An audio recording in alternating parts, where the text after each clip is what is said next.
যে এই জামানাটা হচ্ছে অনেক কঠিন, এটা হচ্ছে শেষ জামানা। অনেক কিছু করেও আপনি চাইতে পারো সেটা করতে পারবেন না। অনেকে আমাদের উপরে প্রশ্ন উপস্থাপন করে না যে তোমরা ফিলিস্তিনের জন্য কি করছো। আরে ভাই, ফিলিস্তিনের জন্য আমরা কি করবো? আমরা আমাদের যে দেশে বসবাস করছি, আমরা আমাদের যে সমাজে বসবাস করছি, সেখানে বহু যুবক বেকারত্বের রোগে ভুগছে, নানা মানুষ পারিবারিক সমস্যায় ভুগছে, সমাজগুলো রসাতলে চলে যাচ্ছে, আমরা কিছুই করতে পারছি না।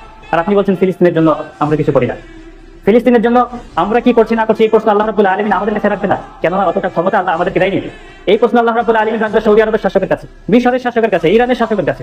আপনার এবং আমার কাছে এই প্রশ্ন আল্লাহ রাখবে না যে ফিলিস্তিনের জন্য কি করনি। তো এই প্রশ্নগুলো হচ্ছে যে বেকার প্রশ্ন। আমি অনেক গরম গরম কথা বলবো এবং আপনারা বলবেন ঠিক, এরপরে আমাকে 10 বছরের জেলে দেওয়া হবে, আপনাদের আর কোনো খবর পাওয়া যাবে না, 10 বছর আমাকে জেলে পৌঁছতে হবে। তো এইরকম কথা বলে কি হবে, যেটা দিয়ে আমরা ফিলিস্তিনের কোনো উপকার করতে পারবো না? তাহলে আমাদেরকে ধৈর্যের সহিতই ইসলামকে মানতে হবে, আবেগ দিয়ে নয়। আমাদেরকে বিবেকটাকে খাটাতে হবে। ব্যক্তিগতভাবে আমি ফিলিস্তিনে বেশ কয়েকবার টাকা পাঠিয়েছি বিশ্বস্ত মাধ্যমে।